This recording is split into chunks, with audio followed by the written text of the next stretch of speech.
was screened for the first time at the Sundance Film Festival. This is this Al Gore film, and the great irony about it is that Al Gore came from a family of tobacco manufacturers, and his own sister died of lung cancer. And they were always made aware by the doctors and experts that this is something that's dangerous, but it never really occurred to them until it happened in their own family.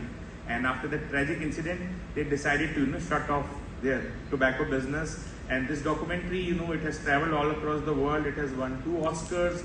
And post Inconvenient Truth, at least people started talking more about issues of environment, sustainability. And then, of course, David Attenborough, who is a very favorite, legendary filmmaker of mine, he made this film called Blue Planet 2.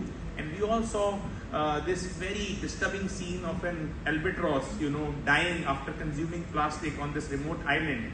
And it started this phenomena called the Attenborough effect. As people became more aware, they started changing their consumption patterns. And which brings me to the case study that we have for you all today, which is the film Chandigarh Kare Aashki. From the point of view of Indian cinema, it's really a pioneer in how it has pushed for green sets in filmmaking, how to make it more sustainable, how to reduce the wastage. And we are really fortunate to have this panel, wherein we have Pragya, who has really championed this cause with this film, and now with her other films also. She's really pushing the bandwagon further, and she's really committed. And Divya, who actually happens to be an old friend of hers, and both of them, Divya runs this amazing initiative which is Scrap, and in the corporate spaces she has been quite vocal about making things sustainable. So she came on board, and the two of them really created this magic with Chandigarh Kare Aashki, and how it went sustainable and how it went green. So we'll be talking about that. We also have one very amazing person with us, which is Jess, and she has been doing something similar in a global sort of a way. We had a very interesting conversation recently off the line, and I got to know that she has made an amazing film very recently in Greece with Shruti Hassan called The Eye. And the things that she has done to really take the idea of sustainable to the next level is staggering. So we'll try to talk about Chandigarh Kare Aashki. We'll try to talk about the different scenes that we have in offer right now. What are the challenges?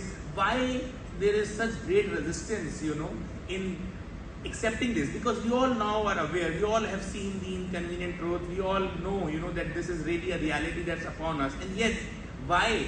Especially people in the film industry who are supposed to be more sensitive, who are supposed to be more aware, who are supposed to be more enlightened, are still resisting to this change. So this panel discussion, which NFDC and the Bazaar and Jitin and all have really put together, the idea is to take this discussion forward. That yes, now we have had such a successful case study in form of Chandigarh Kare Aashki. We have had some amazing case studies, abroad also, and with Jess, taking the lead forward in that direction. I really don't see a reason why we should not, take it to the next level. So I want to come to you, Pragya, to begin with, since Chandigarh Kare Aashki, the film that you produced, is really the case study that that is the starting point of this discussion. I want to understand, what made you, move in this direction, because anybody could have made this move, because Inconvenient Truth came out in 2006 when we all have been reading in school, and different places that yes, environment really needs this, and yet it has taken so long. But what was it that really made you take this call? I think for me it's been a very